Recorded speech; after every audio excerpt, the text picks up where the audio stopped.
What's up everyone, I'm Choa. Today I'm going to analyze this game. If you haven't watched this video, please watch it first.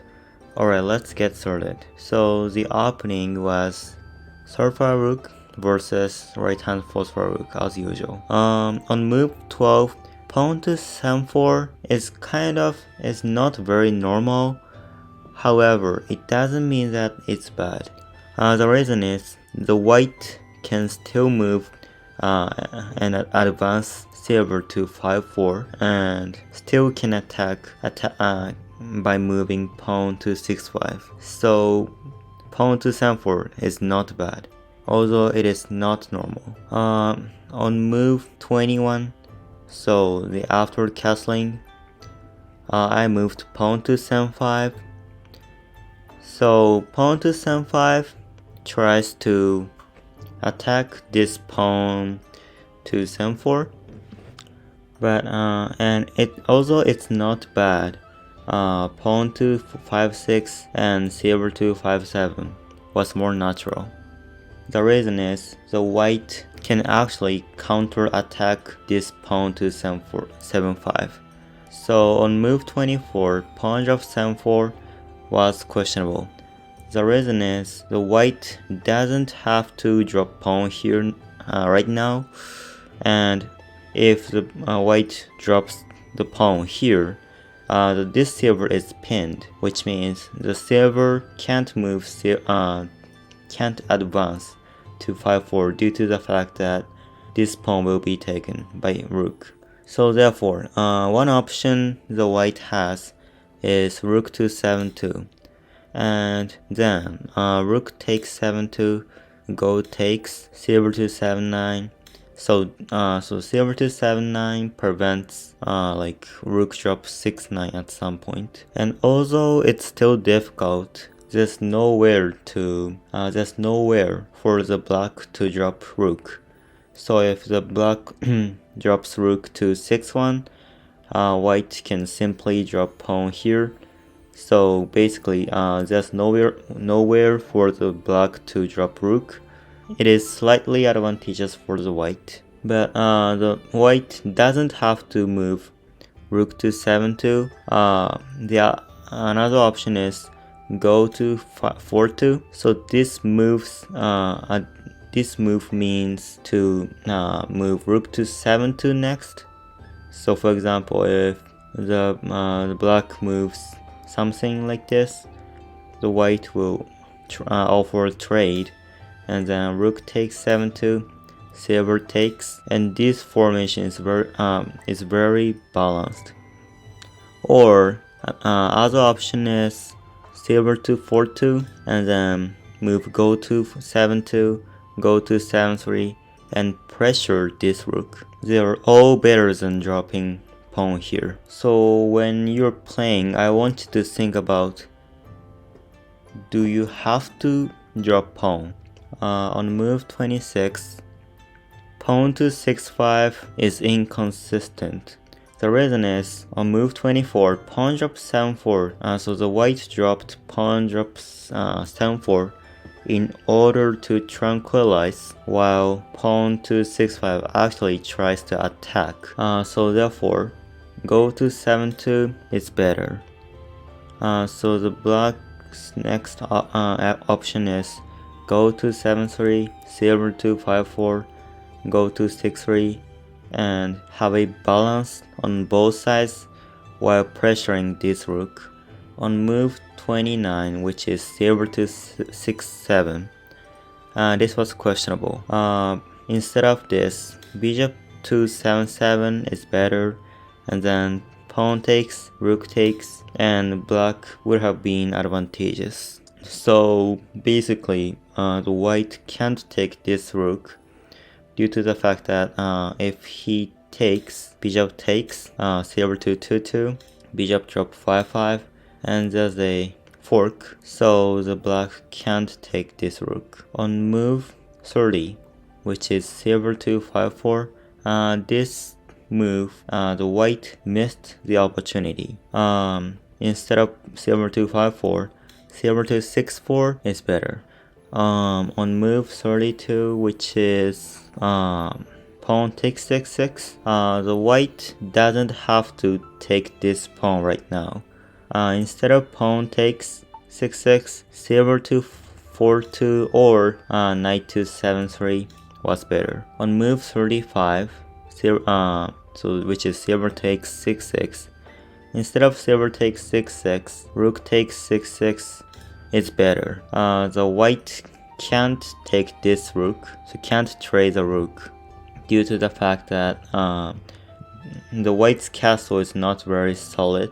So the white will just move silver to 6-5, but then rook to 8-6, pawn drop 6-6, silver to 7-8, silver takes 5-6, pawn drop 6-3. So if so rook takes 6-3, pawn drop 6-4, rook takes, bishop drop 5-5, rook to 6-1, bishop takes 6-6, silver to 2-2, bishop to 5-5, pawn drop 6-6, rook takes, silver to 6-5, rook to 6-8, and it would have been advantageous for the black. So after rook to 6-8, the white option is knight to 7-3, but then knight to 7-7, and again it is advantageous for the black. So on move 37, which is bishop drop 7-7, this move was also questionable.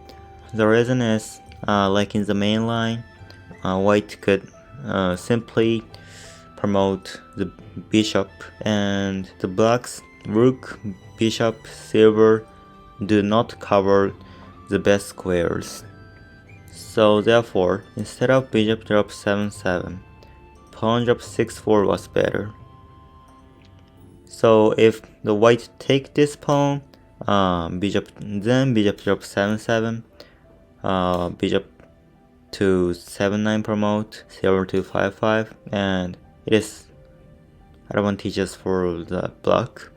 So the white's option is bishop takes 9-9 promote, but then knight to 7-7, rook takes, bishop drop 4-6, rook to 6-1, bishop takes 9-1 promote, knight to 7-3, horse or promoted bishop to 9-2 was better than bishop drop 7-7, and bishop pawn drop 6-3 was bad move. So if the black wanted to drop pawn here, I should have dropped pawn on move 37.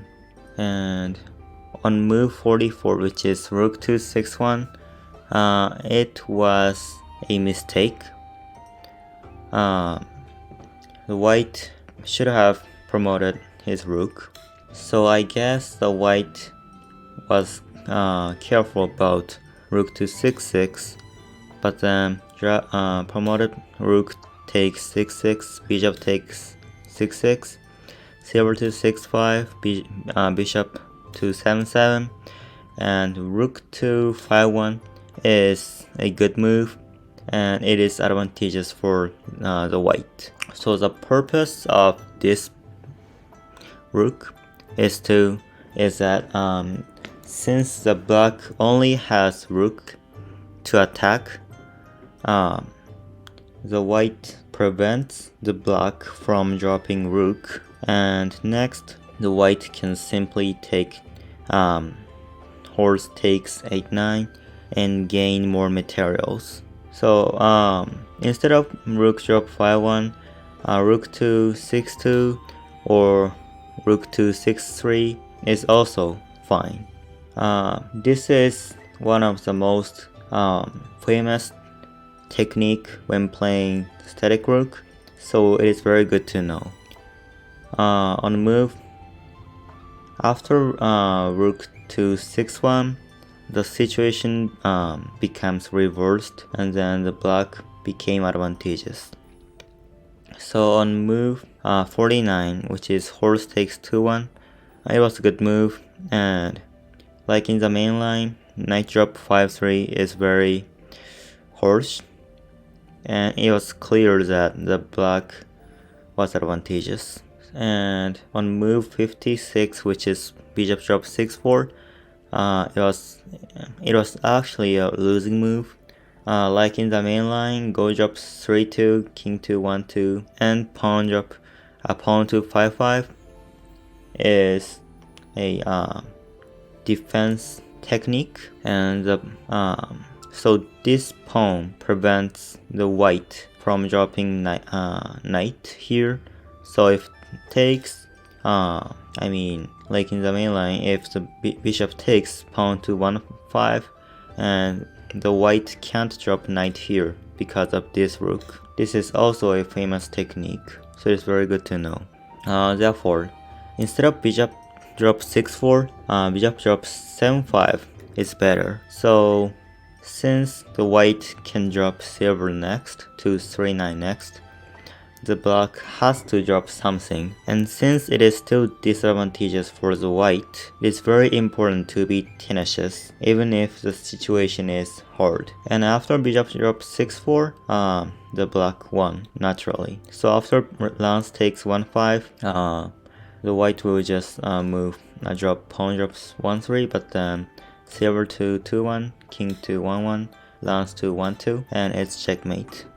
To sum up, so on move 12, pawn to 7-4 was very interesting move, and it actually is not a book move or joseki, and since there are many questionable moves or dubious moves during the middle game, I understood that only tiny difference can in the opening can make a huge difference.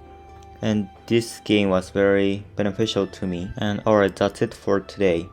If you have any questions, feel free to ask. And if you like this video, please like and subscribe. Also, don't forget to comment below to give me feedbacks. Thanks for watching and see you again.